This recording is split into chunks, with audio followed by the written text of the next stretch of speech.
Tot, tot, tot, tot, tot. Cerita diawali dengan sebuah truk narapidana berjalan di atas aspal dengan pemandangan penuh salju, berhenti di rest area memberikan kesempatan para napi untuk sekedar melepas hajat. Para napi tiba di lokasi penjara yang nampaknya tidak pernah merasakan hangatnya matahari, hanya angin salju yang tebal menemani kehidupan di sekitarnya. Pria berambut ikal bernama Sergei baru saja bergabung dengan para napi yang lain, mengambil perlengkapan tidur dan mandi, kemudian masuk ke sel bertemu dengan teman sekamar yang nampaknya tidak suka dengan kehadirannya. Терпеть не могу совсем. Значит, у нас есть что-то общее. Последние пассажиры придется месяц. Я здесь больше 3 дней не буду. Keesokan harinya ketika Mang Sergei sedang melakukan bench press, dua orang pria sangar mengintimidasi secara fisik. Namun kaget dengan kekuatan Mang Sergei bisa menjadikan mereka beban tambahan. Mang Sergei diamankan sipir penjara kadang ngadegungkeun kepala dua orang tadi hingga tertidur di siang hari yang dingin.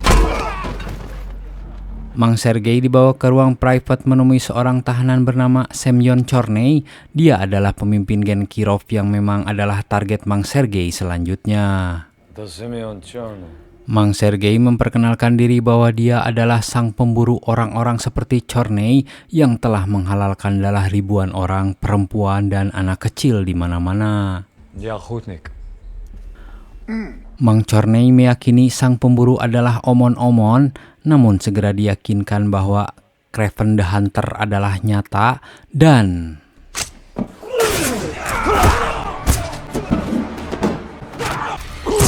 Mang Sergei lompat ke atap keluar membuka teralis besi yang terbuat dari huice lembu, berlari mencari jalan keluar sambil dihujani peluru. Mang Sergei akhirnya berhasil menjauh dari area penjara, berhadapan dengan badai salju di depan mata dan sempat main mata dengan seekor serigala. Pesawat angkut lepas landas keluar menjauh dari badai salju, dikendarai seorang wanita bernama Ellie, membawa Kraven, sang pemburu. Sin memberitahu ada seorang pria bertato di leher mati tertinggal di rest area yang ternyata tahanan yang dipinjam baju tahanannya oleh Mamang Kraven. Alur berpindah mundur menceritakan 16 tahun yang lalu, ada dua pria kakak beradik bernama Sergei dan Dmitri bersekolah di tempat yang sama, diteriaki oleh gurunya bahwa ayahnya datang menjemputnya. Di dalam mobil, Nikolai Kravinov, ayahnya kedua anak itu, memberitahu bahwa ibunya mati bunuh diri karena lemah. Dikira akan dibawa ke pemakaman ibunya, ternyata kedua anak itu diajak terbang berburu singa di Ghana Utara. Di tempat lain, ada seorang wanita bernama Calypso sedang diramal masa depan oleh neneknya, kemudian diberikan ramuan di mana katanya bisa menyembuhkan dengan cara yang ajaib.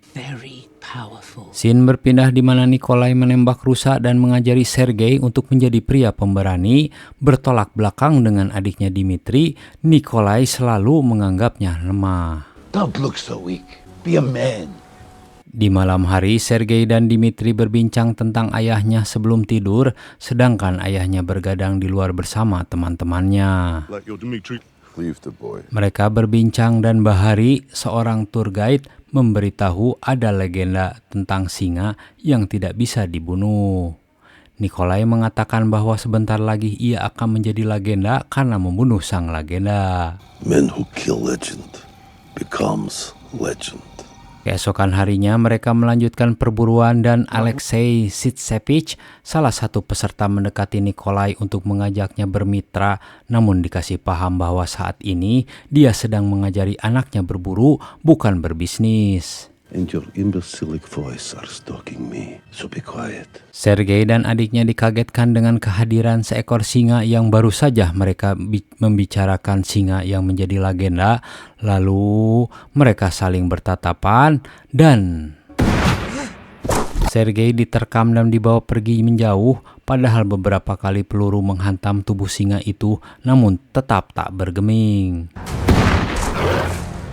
Tidak jauh dari situ, Kalipso sedang tur keliling bersama orang tuanya menyaksikan hewan liar secara langsung, namun dia lebih tertarik dengan kartu yang diramalkan neneknya. Calypso?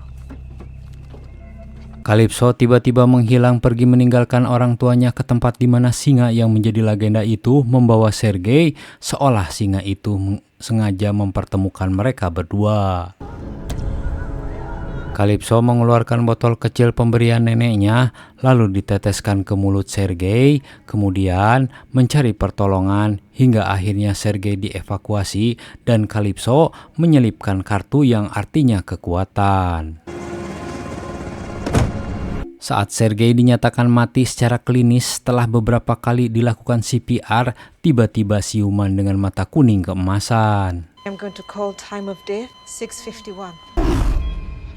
Sergei memegang kartu yang dia tidak tahu dari mana datangnya dan dokter mengatakan bahwa bukan dia yang menyelamatkannya, tapi Allah yang Maha Penyembuh.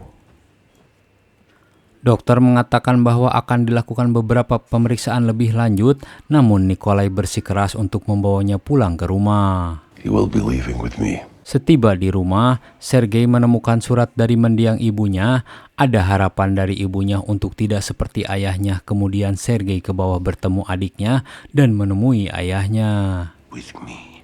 I think America is making you soft. It is for your own good. Ayahnya menunjukkan kepala singa sang legenda yang diawetkan membuat Sergei kecewa. Hingga di malam hari, Sergei pergi dari rumah karena merasa ada yang aneh dengan dirinya dan berkata kepada Dmitri, "Aku tidak akan pergi selamanya." I won't be gone forever. Sergei tiba di Rusia Timur jauh dan melihat keanehan dengan dirinya. Di sebuah padang rumput, seekor kerbau menatapnya seolah mengenalnya. Sergei tiba di sebuah bangunan yang ditumbuhi tanaman liar, namun penuh kenangan bersama adik dan ibunya hingga dia tertidur di tengah hutan. Keesokan paginya, dia mencoba kemampuan barunya, mulai dari berburu, mengejar mangsa, memanjat pohon, hingga bisa mendengar dari jarak yang cukup jauh dan melihat pembantaian kerbau yang dilakukan para pemburu tanduk. Dari jarak yang cukup jauh, Sergei berlari mendekati kemudian menghabisi pemburu tanduk dengan kemampuan yang dia sendiri tidak menyangka bisa seperti itu. Cerita kembali di mana Sergei sudah dewasa dan menamai dirinya Kraven, menghadang para pemburu tanduk yang masih saja melakukan pembantaian dan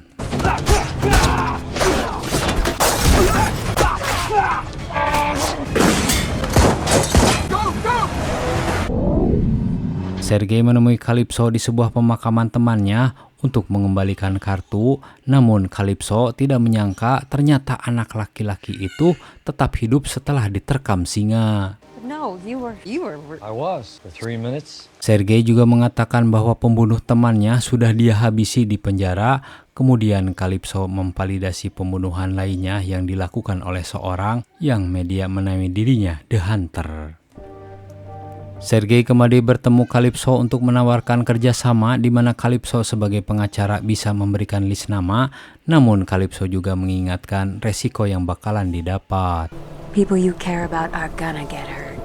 Scene berpindah ke tempat Alexei, di mana dia selalu menggendong tas kecil kemana-mana.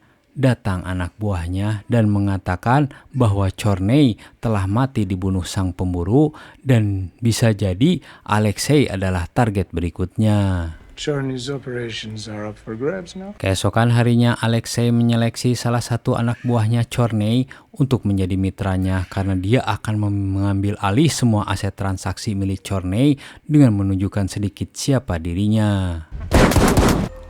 Di malam hari, di sebuah klub malam, datang suruhan Alexei untuk menyerang dan terjadi baku tembak, namun Nikolai hanya terluka sedikit. Nikolai mengatakan kepada anaknya Dmitri bahwa dia butuh seorang pemberani, bukan pemain piano yang bersembunyi ketika bapaknya diserang. And who do I have to defend me? Alexei menyadari bahwa sang pemburu adalah anaknya Nikolai, kemudian mengirim foreigner yang memiliki kekuatan hipnotis psionik yang dapat membuat lawan bingung dan tidak berdaya. Sergei menemui adiknya dengan memanjat gedung untuk mengucapkan selamat ulang tahun. Kemudian Dmitri mengajak kakaknya makan malam di klub malam miliknya dan Nikolai pun ikut bergabung. Maybe you'll learn someday to forget the best.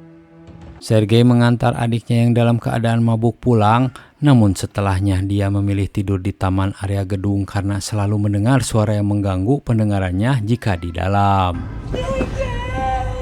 Sergei kembali masuk ke apartemen adiknya dan ketika dia hendak naik lift terpaksa menekan tombol dari jarak jauh dengan melempar pisau karena ada orang sombong yang tidak mau menahan pintu lift untuknya. Hold that, will ya? Sergei kaget ada bercak darah di kasur adiknya dan langsung melompat ke bawah setelah melihat adiknya dimasukkan ke dalam minibus. Sergei terus mengejar sementara adiknya pingsan setelah disuntik dan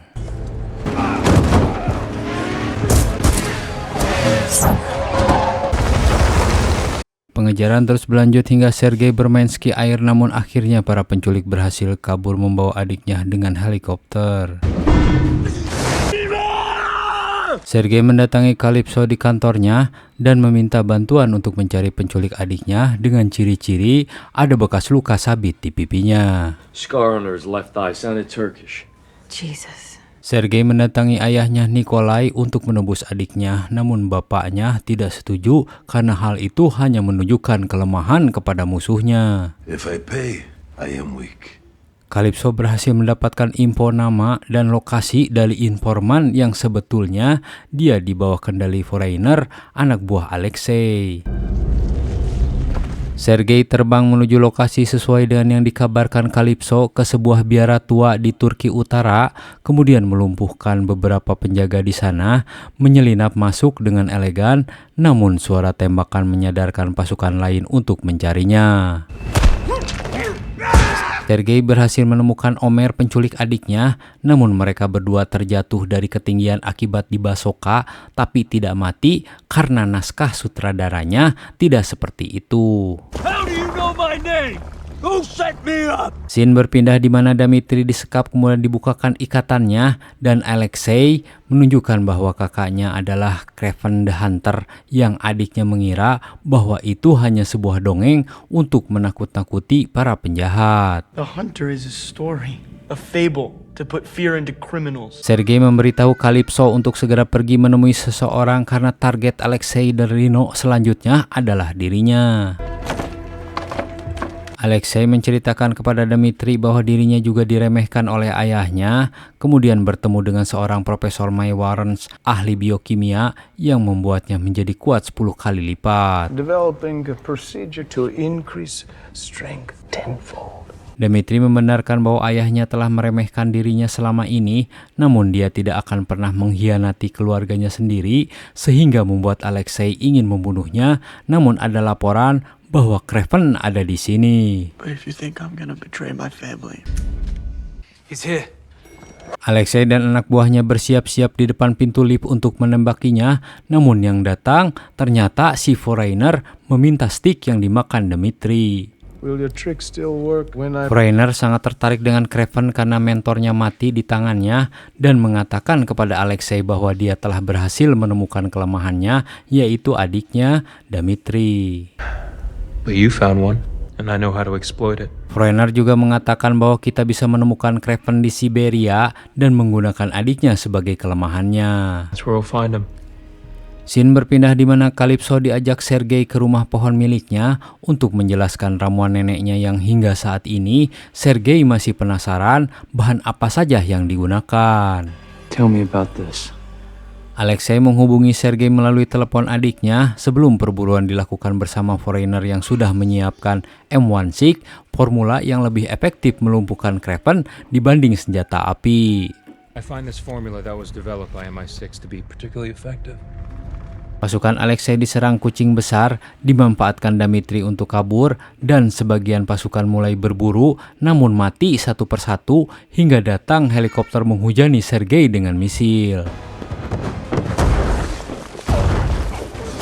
Foreigner berhasil menembakkan racun yang membuat Kraven berhalusinasi sehingga saat itu Kraven menjadi lemah, dan ketika Foreigner berhitung saat akan membunuhnya, Calypso berhasil memanah mata kirinya. Calypso memeriksa luka di tubuh Kraven dan meneteskan kembali ramuan dari neneknya sehingga Kraven pun bangkit kembali pulih. Dimitri berhasil ditangkap dan kembali ditawan, di mana orang-orang mengira bahwa Kraven telah mati. Di perjalanan, Alexei segera merubah dirinya menjadi badak ketika sekelompok kerbau menghajar semua rombongan kendaraan.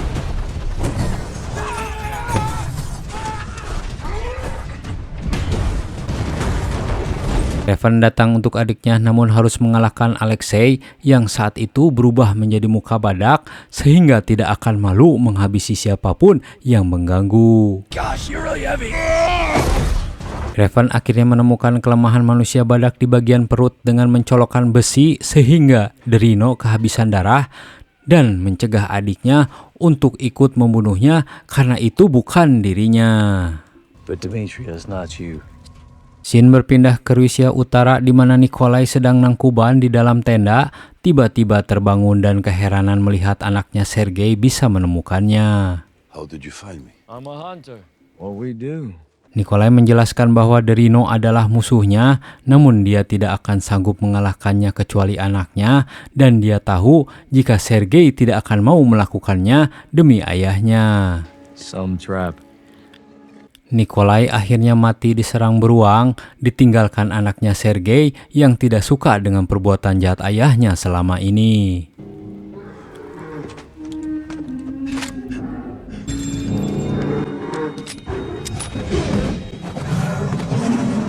Satu tahun kemudian Dimitri melanjutkan hidupnya, namun malah tetap melanjutkan bisnis mendiang ayahnya, dan dengan bantuan seorang dokter, dia bisa berubah jadi siapapun yang dia mau.